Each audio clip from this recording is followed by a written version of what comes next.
Hi, I'm Jenny Whisker from The Sewing Kind. We make practical, personalised gifts for people in need of a gesture of kindness. This tutorial is on how to make bonding hearts.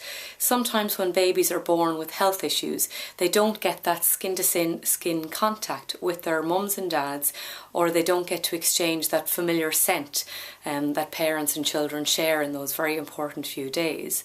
The idea of the bonding hearts is the baby gets one heart and the parent keeps the other heart close to their chest, and every couple of days they exchange those hearts so that the mother or the father gets familiar with the baby scent and the baby gets familiar with their parent scent. So it's a really important thing to do, and hospitals around the country really welcome and appreciate people sewing things like this. So the first thing that you're going to do is print out your template. So you'll see we have it here. And you can find the link to this through the Sewing Kind Facebook page as well. You'll receive two different pages. The first is all your instructions, and the second is your heart template. So this is the size that the actual heart is going to be. And you're going to be making a pair in the same fabric for mother and child, or father and child. The first thing that you're going to need to do is pick out the type of fabric that you want to use. It has to be 100% cotton fabric. It's going to lie against the skin, so it needs to be soft. You're also going to pick out some matching thread. You'll need your pins, something to measure your fabric out with, and a scissors to cut out your template. So when you cut out your heart template, it's going to look something like this. And the next stage is pinning that template to a fabric. So this is 100% cotton fabric that I had, and this template is pinned, so you have two pieces of fabric. So this is called the right side of the fabric. So you're going to sew this piece, this heart, with the right sides of the fabric together. When you pin the heart template on, you make sure your pin goes through both parts of the fabric. The next stage, we differ slightly from the instructions. When I followed the instructions on the template, my heart turned out a little bit like this. You can see how wobbly it is all at the top. So we asked our members for some advice on how we can get that nice rounded shape. And they suggested, it was Carol that suggested, when you pin the template on, use a pen or a pencil and actually trace around the shape of the heart, and you'll be left with something like this. It is a bit difficult to see, but you can see here I have the outline of the heart the whole way around, and I've pinned these pieces together. So the instructions suggest that you cut out the shape of the heart and then sew.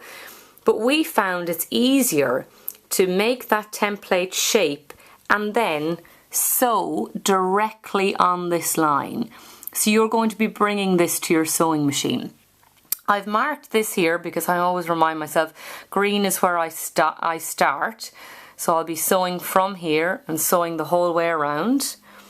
Cotton stays together fairly well and doesn't shift too much. It's a good idea to put a pin in to hold the two pieces together. You'll be leaving a gap here, so you'll be stopping your stitching here, back stitching, and this gap is where you're going to turn the heart right side out. This is what it will look like, something similar.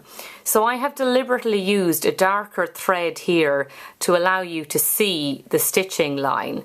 So you can see how much better that shape is rather than that. So what I did was, I left that all together, I sewed all around that, and then I cut out around the fabric. Now I probably should have left a bit larger a seam allowance there, but it still gives you a nice shape. I clipped the the top of the curves here. That allows the fabric to get the shape a bit better when you turn it right side out. Right down to here, I've clipped that corner as well, so when you turn it the right side out, it will have a nice shape. When you cut close to the seam allowance, remember to leave a gap or a piece of fabric here at the gap, because you'll need that piece of fabric to sew the whole together. So you're going to turn the fabric, the heart, excuse me, right side out, so you'll pull it out there, through there, and you'll be left with something like this. So I deliberately haven't pressed it yet. So you'll see it's a bit puffy and still a bit wobbly. So what you do at this stage is you want to get your finger in there, or the blunt side of a pen or a chopstick, nothing too sharp because you don't want to poke through your stitching, and you're going to use that to push out your heart into shape, and you'll get a nice curve. Then you press it, bring it to your ironing board and press it, and it'll be nice and flat. And the last stage then is to, once you tuck this in, excuse me, I'm trying to do it with one hand, get that nicely shaped so it's straight and you don't even notice a difference where the gap is. You bring it back to your sewing machine, and then you're going to do a running stitch. For your top stitching, you want to choose thread that matches the colour of your fabric. So for the orange, I'll use that one. This is slightly different and I was going to do it green. Your top stitching is going to be more noticeable. If you're confident with sewing, you can use a bright colour like this. It does stand out. If you are attempting this heart as a beginner's project and you're not all that confident that your top stitching is going to be accurate, I would suggest that you use a lighter colour that you don't notice as much. On this fabric here, this is a finished one. If I go a bit closer, you can see I used the kind of mulberry coloured thread, a bit darker, really so you could see it, but my top stitching isn't all that great normally, so I think I would tend to use the lighter colour of it. I'll just look a bit closer. Now you can see that that's not actually string, that's just a part of the design. But this is the part where the gap was. And you can see a tiny little mark there, but nothing too obvious. So once that fabric is tucked in, you can stitch along there and it closes it up really nicely. You can bring it back to your ironing board to press it, and there you go, one completed heart. I'm no expert sewer by any means, but I just wanted to give you some guidance on what we found useful. If you do have any questions, please join us on the Sewing Kind Facebook page. We would be happy to help you with any practical help that you have. We do have people who have a lot more expertise than me. It's a really pleasant group. We'd love to have you there, and post some pics and let us know how you get on. Thanks for joining us.